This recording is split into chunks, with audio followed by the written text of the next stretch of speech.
നമസ്കാരം. വിവാഹ ജീവിതം എന്ന് പറയുന്നത് എല്ലാവരും അത്യന്താപേക്ഷിതമായി പൊതുവെ കണ്ടുവരുന്ന ഒരു കാര്യമാണ്. ഒരു പുരുഷന് ഒരു തുണ, ഇണ എന്നുള്ള വാക്ക് ഞാൻ തൽക്കാലം ഉപയോഗിക്കുന്നില്ല. കാലങ്ങൾ മുന്നോട്ട് പോകുമ്പോൾ നമ്മളെ സംബന്ധിച്ചിടത്തോളം ഇണ എന്നുള്ളത് മാറി തുണ എന്നുള്ളതാണ് ശരിയായ ഒരു അർത്ഥം. അവരവരുടെ തന്നെ ഹൃദയവും മനസ്സും നമ്മളോട് സംസാരിക്കുക. എന്നാൽ ചെറുപ്പത്തിൽ തന്നെ പക്വതയാർജിച്ച മനസ്സുള്ളവരുണ്ട്. അവർക്കെപ്പോഴും അവരുടെ ഹൃദയത്തിൽ, അവരുടെ ജീവിതത്തിന് ഇണ എന്നുള്ളതിനേക്കാൾ അപ്പുറമായി ഒരു തുണയാണ് ഹൃദയം കൊണ്ട് ആഗ്രഹിക്കുന്നതെങ്കിലും ആ വാക്ക് ഒരു പക്ഷേ വ്യക്തമായി കിട്ടുന്നില്ലായിരിക്കാം. ലവ് അറ്റ് ഫസ്റ്റ് സൈറ്റ് എന്നുള്ള നിലയിൽ പലരെയും പെട്ടെന്ന് ആകർഷിക്കുന്ന ഒരു സ്വാഭാവികമായ ഘട്ടത്തിൽ നിന്ന് മാറിക്കൊണ്ട്, അല്ലെങ്കിൽ ഇന്നയാളായിരിക്കുമോ എൻ്റെ ജീവിത പങ്കാളി, അല്ലെങ്കിൽ ചിലരുമായിട്ടുള്ള സൗഹൃദത്തിലേക്ക് കടന്നു വരുമ്പോൾ അതിലൊരാൾ ചിലപ്പോൾ മറ്റേ ആളിനോട് പറയും നമുക്കിനി ഒരുമിച്ച് ജീവിച്ചാൽ എന്താണ്. ഇതൊക്കെ ഇന്നത്തെ കാലത്ത് വളരെ സ്വാഭാവികമായി നടക്കുന്നതായ പ്രക്രിയകളാണ്. അപ്പോൾ അത് ചില സമയത്ത് അതിലൊരു തീരുമാനം എടുക്കാനാവാതെ വലിയ പ്രഷറിൽ ആയിത്തീരുന്ന ഒരു സാഹചര്യമുണ്ട്. എന്നാൽ അത് കിട്ടിയാൽ കുഴപ്പവുമില്ല എന്നുള്ളൊരു വിഷ് നമുക്ക് ഹൃദയത്തിൽ ഉണ്ടാവുകയും ചെയ്യും. എന്നാൽ ഈ പ്രഷർ നിമിത്തം ഒരു തീരുമാനം എടുക്കാനായിട്ട് കഴിയാതെ വരികയും ഈ ആഗ്രഹം എങ്ങനെ മുന്നോട്ട് കൊണ്ടുപോകണമെന്ന് അറിയാതെ വന്ന് ഉത്കണ്ഠയിലേക്കും ഡിസിഷൻസ് എടുക്കാനായിട്ട് പറ്റാത്തതായ ഒരു ഘട്ടത്തിലേക്ക് നമ്മളിൽ പലരും അവരവരുടേതായ വൈവാഹിക ജീവിതവുമായി ബന്ധപ്പെട്ട്, പ്രത്യേകിച്ചും യൗവനക്കാരായിട്ടുള്ളവർ ഒരു വിവാഹം അല്ലെങ്കിൽ മധ്യപ്രായമായിരിക്കാം, ഒരു വിവാഹത്തിൻ്റെ സ്റ്റെപ്പ് എടുക്കുന്നതിന് മുൻപേ ഗൗരവമായി അറിഞ്ഞിരിക്കേണ്ടതായ ഒരു കാര്യം എന്തെന്ന് പറഞ്ഞു കഴിഞ്ഞാൽ അവരവരുടെ മൂല്യം കൂടെ ഒന്ന് ശ്രദ്ധിക്കുക എന്നുള്ളതാണ്. എന്താണ് അവരവരുടെ മൂല്യം എന്നുള്ള വാക്കുകൊണ്ട് ഉദ്ദേശിച്ചത്?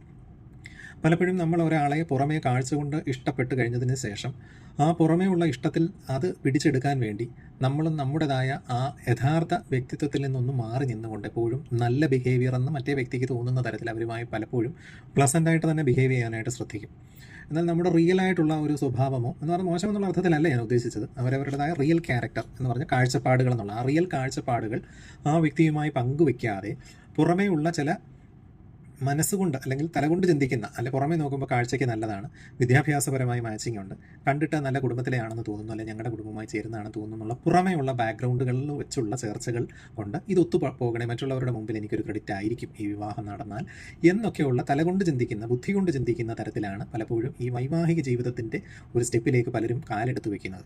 എന്നാൽ പലപ്പോഴും എല്ലാവരും ഗൗരവമായി മറന്നുപോകുന്ന, മിക്ക ആളുകളും മറന്നുപോകുന്ന, അല്ലെങ്കിൽ ഇന്ന് പല വിവാഹ ജീവിത കുരുക്കുകളിൽ അകപ്പെട്ടിരിക്കുന്ന, പിന്നീടൊന്ന് രക്ഷപ്പെടണമെന്ന് ആഗ്രഹിച്ചിട്ട് പോലും നടക്കാത്തതായ ബന്ധനത്തിലേക്ക് അകപ്പെട്ടതായ ആളുകൾക്ക് ഇപ്പോൾ പറഞ്ഞാൽ മനസ്സിലാകാവുന്ന ഒരു കാര്യം എന്തെന്ന് പറഞ്ഞാൽ അവരവരുടെ കാഴ്ചപ്പാടുകൾ ഈ വ്യക്തിയുമായി മാച്ച് ആകുന്നുണ്ടോ എന്നുള്ളത് പലപ്പോഴും ഹൃദയം കൊണ്ട് ആലോചിക്കുന്നില്ല എന്നുള്ളത് പല വിവാഹങ്ങളും അതിൻ്റെ കരാർ ഒപ്പിട്ടതിന് ശേഷം, വിവാഹ ബന്ധത്തിലേക്ക് കടന്നതിന് ശേഷം തകർച്ചയിലേക്ക് പോകുന്ന ഒരു വല്ലാത്ത, മാനസികമായി തന്നെ യാതൊരു ഐക്യവുമില്ലാതെ വല്ലാത്ത ദുരന്തമായി ചലിക്കുന്ന പ്രഷർ കുക്കറുകൾ എന്ന് പറയുന്ന പോലെ, അഗ്നിപർവ്വതങ്ങൾ പോലെ വ്യക്തികൾ എന്ത് ചെയ്യണമെന്ന് അറിയാതെ പകച്ചവരുടെ ദാമ്പത്യ ജീവിതത്തിൽ കുടുങ്ങിക്കിടക്കുന്നതായ, അല്ലെങ്കിൽ കുഞ്ഞുങ്ങളൊക്കെ ആയി കഴിഞ്ഞു, കുഞ്ഞുങ്ങൾക്ക് വേണ്ടി അഡ്ജസ്റ്റ് ചെയ്യുക, ബന്ധുക്കൾക്ക് വേണ്ടി, അല്ലെങ്കിൽ സമൂഹത്തിന് വേണ്ടി, നാട്ടുകാരെന്ത് പറയും, അല്ലെങ്കിൽ കൂട്ടുകാരുടെ മുമ്പിൽ നീ അങ്ങനെ തലയുയർത്തി നിൽക്കും, നിന്റെ സ്വഭാവം കൊള്ളാത്തത് കൊണ്ടാണ് അവർ ഇട്ടേച്ച് പോയെന്നോടെ പറയുമോ, നമ്മൾ തന്നെ സ്വയം പിരിഞ്ഞതാണെങ്കിൽ ഇട്ടേച്ച് പോയെന്നുള്ളൊരു പദം വെച്ച് പലരും വ്യക്തിഹത്യ നടത്തുന്ന സാഹചര്യങ്ങൾ, അങ്ങനെ സമൂഹത്തെ ഓർത്ത് ആകെക്കൂടെ വീർപ്പുമുട്ടൽ അനുഭവിക്കുന്നതായ ഒരു സാഹചര്യത്തിൽ എപ്പോഴും ഓർത്തിരിക്കേണ്ട ഒരു പ്രധാന പോയിൻ്റാണ് സെൽഫ് ലവ് ടേക്ക് എന്ന് പറയുന്നത്. ഒരു സ്വാർത്ഥത എന്നുള്ള നിലയല്ല, അവനവൻ്റെ ആത്മാവിനെ പരിരക്ഷിക്കുന്ന ഒരു പ്രക്രിയയാണ് ഈ അടിസ്ഥാന സ്വഭാവ ശൈലികൾ മാച്ച് ചെയ്യുന്നുണ്ടോ എന്നുള്ളത് ഒന്ന് ടെസ്റ്റ് ചെയ്യേണ്ടത് അത്യാവശ്യമാണ്.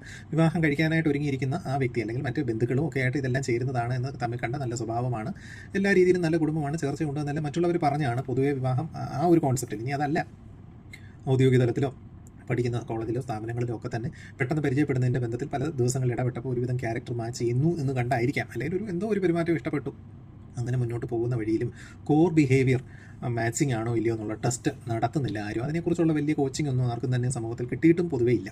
ഉള്ളവരുണ്ട്, ആ അറിവ് നേടിയവരുണ്ട്, അതിൽ വിജയിച്ചവരുണ്ട്. എന്നാൽ മറ്റൊരു തരത്തിൽ പറഞ്ഞു കഴിഞ്ഞാൽ വിവാഹം എന്ന് പറയുന്നത് തന്നെ, അല്ലെങ്കിൽ അതൊരു ലക്കി ഡ്രോ പോലെയാണെന്ന് ചിലർ പറയാറുണ്ട്. അതായത് ഭാഗ്യം നിർഭാഗ്യങ്ങളാണ്, ദൈവാധീനമാണ്. അവരവർക്ക് ചേരുന്നതായ ഒരു പാർട്ട്ണറിനെ കിട്ടി. ചേരുക എന്ന് ഞാൻ ഉദ്ദേശിച്ചത് പുറമേ സമൂഹത്തിന് മുമ്പിൽ വലിയ കുട്ടി ഘോഷിക്കുന്ന തരത്തിലുള്ള വലിയ വൻപൻ കല്യാണം നടന്നത്, അല്ലെങ്കിൽ വധുവിനെയും വരനെയും കാണാൻ നല്ല രസമുണ്ട്, അവർ രണ്ടുപേരും മെയ്ഡ് ഫോർ ഈച്ച് അതർ ആണെന്നൊക്കെ നമ്മൾ വിഷ് ചെയ്യുന്നുണ്ട്, ഓൾ ദ ബെസ്റ്റ് ഒക്കെ പറയുന്നുണ്ട്. പക്ഷേ മിക്ക വിവാഹങ്ങളും അങ്ങനെ ആശീർവദിക്കപ്പെട്ടതാണ്, ബ്ലസ് ചെയ്തതാണ്, വിഷ് ചെയ്യപ്പെട്ടതാണ്, ഗിഫ്റ്റ് എല്ലാ രീതിയിലും അത് സന്തോഷകരമായ പണം പൊട്ടിച്ചൊക്കെ നടത്തി 2-3 ദിവസങ്ങൾക്കകം തൊട്ടേ ചേർച്ചയില്ലായ്മ വന്ന് മാസങ്ങൾക്കകമോ അല്ലെങ്കിൽ ഒരു വർഷത്തിനകമോ അല്ലെങ്കിൽ ചില വർഷങ്ങൾക്ക് ശേഷം പിരിയുകയും ചിലത് വർഷങ്ങളോളം സഹിച്ച് തടവറയിൽ പോലെ കിടക്കുകയും ചെയ്യുന്ന ആ അവസ്ഥ മാറുന്നതിന് എന്താണ് ചെയ്യാൻ സാധിക്കുക? പലർക്കും ഇന്ന് വിവാഹം പോലും വേണ്ട, ആ ഒരു രീതിയിലേക്ക് മാറിയിരിക്കുന്ന ഒരു ഘട്ടത്തിലാണ് ഇനി ഇതിനെക്കുറിച്ച് നമ്മൾ ചിന്തിക്കുന്നത്. ഇത് കേൾക്കുന്നവർ എത്ര പേരുണ്ടാകുമെന്നൊന്നും അറിയുന്നില്ല. പക്ഷേ ഇത് ആർക്കോ വേണ്ടി ഒരു ദൈവികമായ ഒരു ഗൈഡൻസ് ആയിരിക്കുമെന്ന് ഞാൻ വിശ്വസിക്കുന്നു. രണ്ടുപേരെ കേട്ടുള്ളെങ്കിൽ പോലും ആ വ്യക്തിക്ക് തന്നെ ഒരു പക്ഷേ അതൊരു ഗൈഡൻസായി തീരുമെന്ന് ഞാൻ ഉറപ്പായി വിശ്വസിക്കുന്നു. അതല്ല എത്ര പേര് കേൾക്കുന്നു അവർ ഈ കാഴ്ചപ്പാട് യോജിക്കാനാണ് സാധ്യത. അങ്ങനെയുള്ളവർ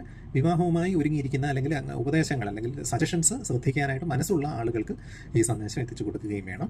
അപ്പോൾ അതിനകത്ത് പ്രത്യേകിച്ച് പറയുന്നത്, നിങ്ങൾ ചെറിയ രീതിയിലെങ്കിലും ആത്മീയ കാഴ്ചപ്പാടുള്ളവരാണെങ്കിൽ ആ വ്യക്തിയുടെ ആത്മീയ കാഴ്ചപ്പാട് ഒന്ന് അന്വേഷിച്ചറിയുന്നത് നല്ലതാണ്. സംഭാഷണത്തിലൂടെ തന്നെ നിങ്ങളുമായി മാച്ച് ആകുന്നില്ല എന്ന് തോന്നുമോ ഇല്ലയോ എന്നുള്ളതാണ് ഈ മാച്ച് ആകുന്നുണ്ടോ ടെസ്റ്റ്. നമ്മുടെ സ്വഭാവത്തിൻ്റെ ഏതെങ്കിലും അയലത്ത് ചേരാത്ത അല്ലെങ്കിൽ നമ്മുടെ ഗട്ട് ഫീലിംഗ്, നമ്മൾ പ്രത്യേകിച്ച് നമ്മുടെ സ്ഥാപനങ്ങളിൽ തന്നെ പലരും ഇടപെടാൻ വരും. ചിലരുടെ പെരുമാറ്റം നമുക്ക് പെട്ടെന്ന് ഇഷ്ടപ്പെടും. പെരുമാറ്റം അതിങ്ങനെയുള്ളൊരു മോഹിപ്പിക്കുന്ന തരത്തിലോ അല്ലെങ്കിൽ വിവാഹം കഴിപ്പിക്കാനോ അല്ലെങ്കിൽ ലവ് അഫെയർ കൊണ്ടുവരാനോ എന്നുള്ളതല്ല. ജനറലി ഒരു വ്യക്തിയുടെ ബിഹേർ ആ വ്യക്തി വരുമ്പോഴേ നമുക്കൊരു സമാധാനമായിരിക്കും. ആ പുള്ളി വന്നാൽ വലിയ പ്രശ്നം ഉണ്ടാക്കാതെ അങ്ങ് പൊക്കോളും. ഇങ്ങനെ ഒരു ക്യാരക്ടറിനെ നമ്മൾ കാണുക എന്ന് വെക്കുക. അല്ലാതെ ആളുകളെ കാണുമ്പോൾ തന്നെ അയ്യോ ഇനി നെക്സ്റ്റ് ടൈം എൻ്റെ അടുത്ത് വരരുത്, മറ്റേ കുളി അറ്റൻഡ് ചെയ്തിരുന്നാൽ മതിയായിരുന്നു. അങ്ങനെ ഡിഫറെൻറ്റ് ടൈപ്സ് ഓഫ് നേച്ചർ തന്നെ ആദ്യത്തെ ദിവസത്തെ ഇടപാട് കൊണ്ട് തന്നെയല്ലേ നമുക്ക് ആളുകളെ വ്യക്തിപരമായി ഡിഫറൻഷിയേറ്റ് ചെയ്യാൻ പറ്റുന്നത്. അപ്പോൾ ആ ഒരു തരത്തിൽ ഡിഫറൻസ് ഇൻ ക്യാരക്ടർ തോന്നുന്നതായ വ്യക്തികൾ ആണോ അല്ലാതെ പൊലിപ്പിച്ച് നമ്മളെ കൺവിൻസ് ചെയ്യുന്നതാണോ എന്ന് തിരിച്ചറിയാൻ ഹൃദയം ആക്റ്റീവായ ഒരു കോൺവെർസേഷൻ വളരെ അത്യാവശ്യമാണ്. അത് പലപ്പോഴും ഒരു മോഹത്തിൻ്റെതായ രീതിയിൽ നിന്ന് സംസാരിക്കുക എന്നുള്ളതല്ല. ജനറൽ ടോക്കുകൾ എടുത്തിട്ട് പല കോമൺ ടോപ്പിക്സ് എന്നല്ല, ജനറലി ലൈഫിനെ കുറിച്ചുള്ള കാഴ്ചപ്പാട്, അല്ലെങ്കിൽ കുക്കിങ്ങിനെ കുറിച്ചുള്ള, അല്ലെങ്കിൽ റൊമാൻറ്റിക് ആണ്. ചിലർക്ക് ഭയങ്കര എക്സ്പ്രഷൻസ് വേണ്ട ആവശ്യം ഉള്ളവരായിരിക്കും, സിനിമയിലൊക്കെ കാണുന്നത് പോലെ കറങ്ങുന്നത് എല്ലാ ബേസിക്. അപ്പോൾ നമുക്ക് തോന്നും നമ്മുടെ ചില സ്വഭാവങ്ങൾ മറച്ചു വെച്ചില്ലെങ്കിൽ ഈ വിവാഹം നടക്കില്ലല്ലോ. അപ്പോൾ ചില കാര്യങ്ങൾ മറച്ചു വെച്ചിട്ട് നമ്മൾ നല്ലതുപോലെ ഹൈഡ് ചെയ്യാനായിട്ട് ശ്രമിക്കുന്നു. അത് ചിലപ്പോൾ മോശം എന്നുള്ളതായിരിക്കില്ല. നമ്മുടെ ചില ജീവിത വീക്ഷണങ്ങൾ ഹൈഡ് ചെയ്ത വ്യക്തിയെ കിട്ടേണ്ടതിന് വേണ്ടി അത് പിന്നീട് അങ്ങ് ശരിയാക്കിക്കോണം. പ്രത്യേകിച്ച് പുരുഷന്മാർ അങ്ങനെ ചെയ്യാറുണ്ട്.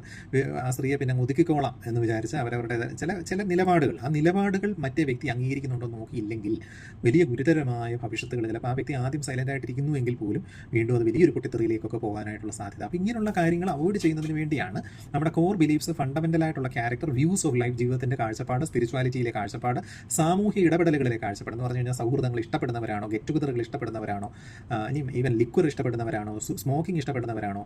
അപ്പോൾ നമ്മൾ പ്രത്യേകിച്ചും മോശമായ ഒരു ക്യാരക്ടറിന് സമൂഹം വിധിക്കുന്ന ആളുകൾ പലപ്പോഴും നല്ല സ്വഭാവമുള്ളവരാണെന്ന് കൺവിൻസ് ചെയ്ത് കാണിക്കാനായിട്ട് ചിലപ്പോൾ ഇത്തരത്തിലുള്ള ക്യാരക്ടറുകളിൽ നിന്ന് മാറി. ഇതൊക്കെ ഒരു വിധിയായിട്ട് ചിലരുടെ തലയിലേക്ക് വന്നു വീഴുക സ്വാഭാവികമാണ്.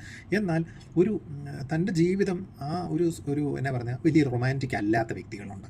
അവർക്ക് ചിലപ്പോൾ കുറച്ചുകൂടെ ഒരു സാത്വികമായ അല്ലെങ്കിൽ സ്പിരിച്വലായ ഒരു ഒതുക്കമുള്ളവർ, ഏത് മതത്തിൽപ്പെട്ടവരായാലും അങ്ങനെയുള്ളവർ അവരുടെ കാഴ്ച ഞാൻ ഇങ്ങനെയാണ് എന്നൊന്ന് തുറന്നു പറഞ്ഞത്. ഈ കാഴ്ചയിലെ പ്രൗഢിക്ക് വിവാഹം സമൂഹത്തിൻ്റെ മുമ്പിൽ മാർക്ക് കിട്ടാനായിട്ട് നടത്തുന്നതായ വിവാഹങ്ങൾ പിന്നീട് സഹിക്കാനാവാത്ത ദുരന്തമായി തീരുക തന്നെ ചെയ്യും. അതുകൊണ്ട് ഇമോഷണലി വൈകാരികമായി കാഴ്ചപ്പാടുകളോട് യോജിക്കുന്ന ഒരു വ്യക്തിയാണോ എന്ന് കണ്ടുപിടിക്കേണ്ടത് അത്യാവശ്യമാണ്. അത് പലതവണ സംസാരിച്ച് കഴിയുമ്പോൾ തന്നെ, ഒന്നാമത്തെ സംസാരത്തിൽ തന്നെ ഭാഗ്യമുണ്ടെങ്കിൽ മനസ്സിലാകും. 2, 3, 4 സംസാരങ്ങളിലെ പുറത്തൊന്ന് നടക്കാൻ പോവുക, അല്ലെങ്കിൽ ഒരു കോഫി കുടിക്കാൻ പോവുക. അവിടെ വെച്ചൊക്കെ ഈ വ്യക്തിയുടെ ഇൻട്രാക്ഷൻസ് ജനറലി പർപ്പസ്ഫുള്ളി ആക്ട് ചെയ്യുന്നത് ഏതാണ്, ആക്ട് ചെയ്യാത്തത് ഏതാണെന്ന് മനസ്സിലാക്കിയെടുക്കാൻ പറ്റും. അതിലൂടെ കണ്ടെത്തി ജീവിതത്തിൽ ഒരു സ്റ്റെപ്പ് എടുക്കാൻ ഇടയാകട്ടെ. എന്നാൽ ഇതെല്ലാം തന്നെ ഒരു ഭാഗ്യമാണ് എന്ന് തന്നെ ഞാൻ വിശ്വസിക്കുന്നു. അതിനെല്ലാവരും പ്രത്യേകിച്ച് പുതിയ വിവാഹ ജീവിതമായി ഒരുങ്ങുന്ന ആളുകൾക്ക് അതൊരു സഹായമാകട്ടെ, ഗൈഡൻസ് ആകട്ടെ. എന്തെങ്കിലും തരത്തിലുള്ളൊരു ദുഃഖം അതുമായിട്ട് ബന്ധപ്പെട്ടവർ എന്ത് തന്നെയാലും എന്താണ് മൂവിങ് ഓൺ, മുന്നോട്ട് നീങ്ങുക. Letting go by loving you, make your selves free പറയുമ്പോൾ എളുപ്പമാണ്, എങ്കിലും അത് മറ്റൊരു ടോപ്പിക്കായിട്ട് പുറകെ പറയാം. All the best.